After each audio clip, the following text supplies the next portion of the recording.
Në vitin 2013 fitoi Edi Rama, po të mos fitonte Edi Rama, që do të thotë po të fitonte Sali Berisha, dëgjoj mirë, të dy do binin. Pse? Sepse Edi Rama do binte detyrimisht nga që kishte 10 vjetë që qante logorise, jo po pse s'më marrin mua, jo po pse s'fitoj unë, jo po e tjera, dhe Partia Socialiste vetë do t'i fuste një shqen byllëve e do t'a dekdiste mbrapa dajtit, jo këte nga ana ndej. Po një kohësisht do binte dhe Sali Berisha ishte komplet i konsumuar. Komplet i konsumuar. Po të dy janë konsumuar, pra edhe rasti konkret, në këtë fushat nuk prezentuan asnjëri nga këta nuk prezantoi diçka për ne. Po Sali Berisha ishte i ngordhur. Njëri tjetër, njëri thonë bufkën ne, po Sali Berisha thonë o çyryku. Edhe një herë Sali Berisha ishte dhe është. Çfarë folën për ty për mua pra? Prit. Sali Berisha ishte dhe është i ngordhur. E kanë ngordhur Edi Rama pra, shahist. Jo, nuk e kanë ngordhur Edi Rama, e kanë ngordhur. Por ai ka ngordhur veten, ai ka ngordhur veten, ndërsa ai e ka mbajtur qëllimisht aty vetëm për të luajtur me atë. Kush i mbajti gjallë? Jo. I mbajten ata që unë po i akuzoj sot që kanë marrë parat. Bile publikisht tu po them që Leonard Filopati dhe Prokuroria e Tiranës janë pa ekzekutuar një vendim prej 50 milion dollarësh dhe pjesë e këtyre parave kanë përfunduar në duart e La Civitas që bente lobim për Berishën. Tani, interesi ishte pikërisht që të mbajnë në këmbë Edi Ramën, sepse ata që do vinë pas nesër janë njerëzit më të korruptuar e më të inkriminuar të botës, ata që do vinë pas nesër. Në datën 16. Dhe po të shikoni që mirë rrjetin e internetit, se ata po mbajnë në këmbë një luftë në Ukrainë, e kanë sfilitur komplet popullin e Ukrainës, vetëm që të shpëtojnë vetë nga drejtësia. Se po përfundoj lufta atje në Ukrainë, njerëzit në Europë do merren me drejtësinë, nuk do merren me Ukrainën. Ne kemi thënë gjithmonë atë që krijojnë ngjarje vetëm për të shmangur, për të zvarritur atë gjë vetëm që mos merren me ta. Ata krijojnë ngjarje, ata krijojnë grupime, ata krijojnë konflikte, si punë këtij Sali Berishës për të mbajtur veten gjallë. Për të mbajtur veten gjallë. Armiqtë të padukshëm. Tash çfarë kërkoni ju do vini në Europë? Në çilë Europë do vini? Si është situata? E lejmë të premtime të qesharake që thonë do. Kjo është gjëja më e mirë që ka ndodhur. Kjo është gjëja më e mirë, kjo është gjëja më mirë. Po pra, pse? Sepse edhe një Sali Berisha iku. Dihet. Po sikën ai tha që prit. Nëse nuk marr, nuk fitoi se e pompu kaq më të madhe, prap tani doli konferencë dje tha jo, s'kam thënë jo dhe ashtu. Po ç'flasis ai rëndësi ka që ai nuk është në pushtet. Dakor? Nuk është pushtet. Prit, nuk është pushtet. Iku njeri.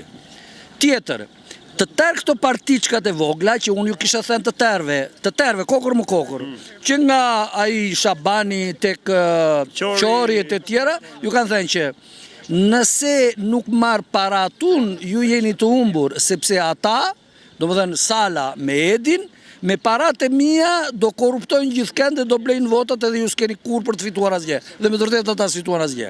Tani, praktikisht Edi Rama është i mbaruar, mbaj mend mua, sepse praktikisht njerëzit e Edi Ramës dhe ai vetë janë të tërë për hetim, në spak. Po kush do merret me hetimin e këtu? Unë. Okej, ti po ne kemi thënë. Edhe ti. Patjetër, Po edhe ai. Shqiptarët janë tjetër, e tregoj. Shqiptarët, dëgjoj këtu, shqiptarët deri tani, ai po na thot çdo ditë, ne prapë shkojmë e votojmë. Ti votove, ç'ne unë. Ti s'votove? Jo, unë votën e kam berat, mos më lëvarë. Mi pra thonë nga ta pastaj që është edhe teoria tjetër që s'ke pse të flasësh pra për derisa s'ke votu. S'kam pse të flasësh, do votoj për veten time unë. Po propagandën e bëj për veten time unë, se bëj për ata. Votoj për veten time unë. Ç'a fleti? Ç'është fleti? Si e votove? Unë votoj për veten time. S'ke votu, nuk ke pse të flasësh as për. Po ku po votoj unë? Po votoj për veten time. Po votoj unë, ja. Votën time e jetë për Angjit Lukën. Ç'a do ti? Është votim ky. I shpallur, publikisht. Bileza për djeni unë kam ngritur akuzë kundër shtetarve dhe kundër prokurorve që më kanë hequr të drejtën për të votuar dhe për tu votuar. Është drejt kushtetuese. Në nenin 320 dhe 325 dhe 330 janë dy nene që personat që i kryejnë të vepër penale janë të dënueshëm penalisht. Ashtu, tani, edhe njëherë po kthehemi, Edi Rama praktikisht është një figurë jashtëzakonisht e konsumuar dhe nën hetim si ekip. Kuptojeni këtë? Dhe tash i ka ardhur momenti që ato partiçkat të kenë kuptuar se vetëm dhe pa mua nuk bëhet dot asgjë. Se kuptojnë, ato vazhdojnë janë entuziast për të pritur rezultatin deri në votën e fundit thonë. Sepse ata kyçarët që janë në krye të partive kanë mendjen vetëm për të marrë një vot në parlament vetë. Po, për vete. Ndërsa partia e ka kuptuar që ata nuk janë askushi. Kështu, një pyetje kam, në fakt. Duke qenë se këto partitë e reja, her pas here ndodh shpesh dhe ti e the që kanë qenë disa parti që konkuronin përtej 2 partive të mëdha, sepse doli dhe një tjetër si parti e tretë, por këto partitë e vogla, cili mendon se mund të ishte ajo e duhura që populli mund t'i besonte? Atëherë politika, me që asnjëri, atëherë si votuan, si shkuan këta njerëz? Po për këtë them si Edhe një herë, pse nuk e kuptoni juve? Ju i kuptoni gjërat strikt. Gjërat kuptonë në dinamikën e tyre. Të gjithë njerëzit që kanë mbështetur këto partiçkat e vogla në radhë të parë kanë qenë njerëz që kanë qenë kundër partive të mëdha. Bravo. Ti e lexo për keq këtë gjë? Prit. Nga ana tjetër, këto partiçkat dhe këta udhëheqësit e tyre janë vetë njerëz të korruptuar. Janë vetë njerëz që janë në politikë për interesa private. Shikoni që kush është Arlind Qori. Se Arlind Qori merr para të mëdha nga qeveria nëpërmjet së shoqes. Shikoj dhe ata të tjerë, domethënë, njerëzit që janë grumbulluar rreth këtyre në radhë të parë kanë qenë anti-pushtetit të soçëm, të deritanishëm, dhe të gënjur nga këta që gjasme janë intelektual. Po këta janë valbëshpërën arabosh. Po mirë, si do vi kjo gjë, si do vi kjo revolucion? Unë do ta bie, sepse duhet ta bie e vërteta. Unë, kur them unë, qa kanë folur në deri tani? Kanë folur për drejtësi. Pa drejtësi nuk ka ndryshim të këtij vendi. S'mund të ketë. Po drejtësia ka treguar, pra këtyre vende ka treguar që drejtësia është nduar te këtyre. Jo. Kush është pushtete përdor në formën e vet? Jo. Në këto momente Rama duhet të ishte, pra, edhe Rama përpara spakut. Tani jo. Ti thua që do të shkojë kur? Atëherë më dëgjoj këtu. Deri tani, ata të spakut kanë pasur frikë se në pushtet do të vinte Berisha. Prandaj se kanë marrë Rama. Dhe prandaj kanë mbetur kështu pezull ata. Po mi tani që e mori Rama, do të shkoj tani si kryeminist, mund të shkoj domethënë spak përpara drejtësisë? Do shkoj se s'bën, ku ka aty. Do ta çoj më diçun. Po më habit si ka që i qetë. Po nuk diskutohet ajo, unë kam një mal me prova qysh. Po patjetër e meriton gjithë çfarë janë, domethënë që janë korruptuar, që kanë marrë nga. Nuk kuptoni, ata të tërë që shikoni ju ty, nuk kanë asgjë të tyre, ata marrin pushtet për të marrë para. Unë nuk marr pushtet për të marrë para. Këtë gjë kemi stërë thënë kush janë ta pushtetarë, politikanët, gjithë ta punën për interesat e tyre. Ne të paktën e kemi thënë këtë. Por si mundet një popull të shkojë në këtë farfeje, në këtë lloj mënyre turmëlla komplet, domethënë shkojnë votojnë në këtë. Po populli është turmur diçun. Si mundet me një? Atëre, edhe një herë. Si mundën ata të kuptojnë ty këtë që po thua ti pra pastaj, si dalë edhe kjo tjetër. Sepse tashti ata kanë kuptuar që nuk ka më shpresë nga këto partiçkat. S'ka shpresë. Ai shef kafshatën e vet më burr, ai ka shit votën me 50. Ai e kupton tani që atë kafshat nga këta lloj njerëzish nuk mund ta marrin më. Ai më pozicion pune aty. Mban ku diun. Sa janë ata që mbajnë një pozicion pune? Këta që votuan. Po pra 10.000. Si 10.000? Po 10.000 janë. Praktikisht ata që mbajnë një pozicion. Jo, ata që mbajnë një pozicion pune për shkak të partisë në pushtet janë 10 deri në 18.000. Po pjesa tjetër pra, si ka pjesa atëherë, ju nuk e dini sepse pjesa e ka dalë në media një hetim në fakt dhe raporti i ardhur nga jashtë thotë që këto zgjedhje në fakt e kam diskutuar sepse ju s'e dini ndoshta, por unë jam pjesë e medias. Dhe, duke qenë pjesë e medias, unë them që ka një hetim dhe këto zgjedhje ndoshta nëse do të ketë një hetim nga ana e Komisionit Qendror të Zgjedhjeve, atë këto zgjedhje dalin të pavlefshme. Atëre, po kjo është e pavlefshëm është ekipi qeveritar dhe mbi të gjitha, keni parasysh, të gjithë njerëzit e zhgënjur që u shpërndan nëpër partira dhe nuk janë pak, po ti mbledhësh janë goxha. Janë ata që tani kanë kuptuar se rruga e tyre drejt kësaj shprese ishte e kot. Dhe ata duhet të gjejnë një shpresë tjetër, një shpresë të vërtetë. Dhe unë mbase ju e kuptoni me shaka. Jo, s'marrë asgjë për shaka dhe nuk është as momenti për nuk bërë për shaka. Unë kam thënë 100 herë që unë asnjëherë nuk kam dashur pushtet. Por me që punët janë kështu, duhet të luftojmë për pushtet. E kupton? Sepse këta lloj njerëzish janë të pacip, nuk kanë asnjë lloj kandari njerëzor. Nuk kanë lidhje me shtetin, nuk kanë lidhje me dinjitetin njerëzor, nuk kanë lidhje me ligjin, nuk kanë lidhje me interesat kombëtare. Duke vlerësuar shumë se çka kemi bërë bashkë dhe çka ke bërë ti individualisht për 16 vitesh, bravo të qoftë dhe unë ta kam thënë disa herë dhe publikisht. Por nga kjo ditë, nga kjo çka ndodhi, unë vetëm ngrej një pikë pyetje, po ta bëj edhe si pyetje ty, duke ja bërë pyetje edhe atyre që na ndjekin ne që kanë bërë besim tek ne. A ja vlen më ky rrugtimi jon bravo jo? Po sigurisht. Shiko, njerëzit që nisen me shpresën që dale se erdhi dita e zgjedhjeve, fituam, po s'fituam ikëm në lumë. Nuk prisja unë asnjë të fiton nga këto. Por nuk prisja këtë lloj, do në këtë lloj orientimit të turmës në mënyrë kaq masive më. Atëre edhe një herë të kuptoni edhe një herë. Të gjithë to që shikoni juve, shikoni të gjitha partiçkat e vogla që gjasme do ishin shpresa e Shqipërisë për ndryshim, ashtu. Janë të gjithë njerëz të financuar nga jashtë. Ore kemi thënë dhe. Dale tani, dale. Njerëzit ne po ne si mund të shkojmë.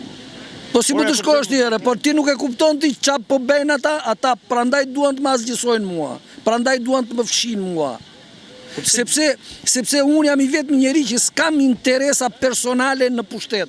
Nuk kam interesa personale në pushtet. Jo, se jam edhe unë, është edhe ai. Jo, e kam... Edhe ti. Po ti do bëhesh ti drejtues për një parti të re? Bëhesh do të? Jo. Apo s'bëhesh do të? E pra, e kupton?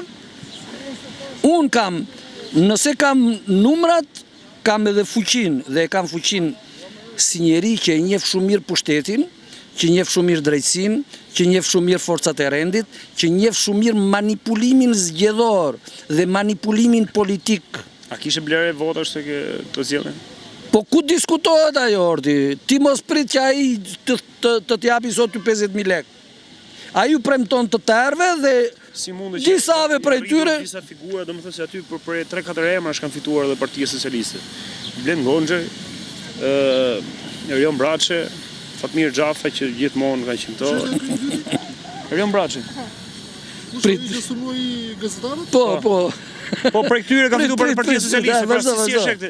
Pra janë ngritur disa figura që këto mbajnë, le të themi këtë. Edhe një herë kuptoj, edhe një herë ta themi, edhe një herë 100 herë.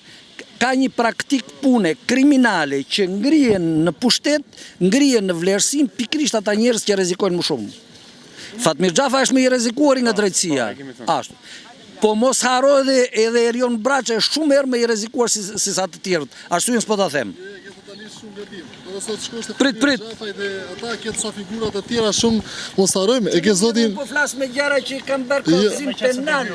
Jo, ti ke rast konkret. Zotri, në 97-ën, sa para u humbën shqiptarve? 1 miliard. Sa njerëz u vranë? Diku të 6-7.000. Po, atëherë, në 21 janar, mes bulevardit, e kemi shumë afër bulevardit nga këtu. U vranë 4 veta? Njeri ishe kryetar bashkie dhe kandidat për deputet në zonën e Burrelit. A di edhe ti? A pret të zgjedhin këta gjë? Edhe? Jo se kuptova logjikën unë. Logjika... Ka logjik tjetër e një te po mundohet të thotë gjithmonë, pra nuk kemi pse të presim nga këta thotë. Jo, problemi është këtu. Ne si popull kemi kur nuk ka, e shohin që këtu është vetëm një parti, se me që ta bëri si pyetje dhe unë e kuptova logjikën ndër se ku do të shkoje, ne këta nuk ishin kundërshtar, duke mos patur kundërshtar politik me këtë përballen, populli është i detyruar që të shkojë për shkak të mbajtjes vendit punës, se ka mik këtë, atë, ty edhe mua, dhe në krahun tjetër është i detyruar që të shkojë vetëm një partie. Dëgjoj këtu. Po një thotë tjetër formulë, prandaj dëgjoje me... Më dëgjojnë çik mirë. Në 21 janar, se ti quni mirë me që je gazetar, po je qik quni ri, nuk e di sa vjet që je. Në 21 janar janë vrar 4 vetë dhe sulmi ka qenë i përbashkët, i të dyja anëve. Të dyja anët kishin interes... E kanë ditur se çfarë ndodhi? Jo e kanë ditur, po e kanë para përgatitur të dyja anët. Dhe ata që kanë para përgatitur kanë qenë të huajt, sa për djeni, që kanë dashur që këtë vend ta kthenin në një seri tjetër. Në një siri tjetër, donin këtu të benin të bënin luftë civile, ashtu dhe. Dhe ata 4 viktimat, jo rastësisht u qëlluan drejte në turm për të nxitur konflikt. Të dyja palët ishin përgatitur dhe nxitur nga të huajt, nga shërbimet e huaja, që këtu të bënin luftë civile. Prandaj ata të Spakut nuk bëjnë dot drejtësi, sepse kur të bëjnë hetimin, do dalin të tjerë emra, nuk do dalin vetëm emri Sali Berishës. Po Gërdecin e kanë vrarë pikërisht ata dhe nuk doni t'ia dini juve. E kanë vrarë italianët e kanë vrarë Gërdecin, italianët. Prandaj nuk bëjnë hetime ata. Prandaj populli duhet kuptoj që të gjitha që janë forcat politike janë të nxitura, të paguara, të promovuara nga jashtë. Nuk kanë asgjë me shqiptarët. Nëse shqiptarët nuk kuptojnë këtë gjë, nuk kuptojnë dot asgjë. Unë do t'i bëj që ta kuptojnë. Pyetja është kjo, çuni mirë, pyetja është kjo. Shqiptarët duhet të luftojnë për drejtësi, edhe një herë ja u them, sepse drejtësia ndan shapin nga sheqeri. Si mund një popull të kuptoj ty këtë pjesë, këtë që thua, pra që shqiptarët. Ti je i sigurt që populli më ka kuptuar mua. Deri tani populli ka jo vetëm është gënjur, po është i friksuar nga fakti që prokuroria e Tiranës dhe janë mbi 30 prokurorë të kallëzuar prej meje, fsheh hetimet, merr para dhe sa për djeni unë jo më larg se 2 ditë më përpara i kam thënë presidentit amerikan shprehmisht që zanati më i mirë që njohin prokurorët shqiptar është gjobvenja. Ata asnjëherë nuk shkojnë për shembull për të zbardhur krimin. Jo, ata shkojnë për të gjetur autorin dhe për t'i thënë atij duam kaq. Kaq që thjesht vare. Angel, përshëndes, do takohemi shumë shpejt për një analizë në detaje, si kemi edhe super organizim, super fest me 16 majit, ku vjen samiti evropian. Thuaj atyre të samitit evropian, të lutem largo, 2 sekonda. Atyre samitit evropian shko atje nëse je i fort, e thuaju, nxjerrin që këtë videon e parakalimit të ushtarëve Ukrainas në Paris edhe në Londër që të shikojnë njerëzit. Do ta shpjegojmë. Se do ta shpjegojmë atë. Nxjerreni që këto atë videon të atyre 10 ushtarëve në Paris edhe 11 atyre në Londër, atyre të zgaraviturve që ju japin këta një mal me para. Të përshëndes Angel. Për të mbajtur një luftë gjallë për interesat e tyre. Pastaj kishim radhën pasi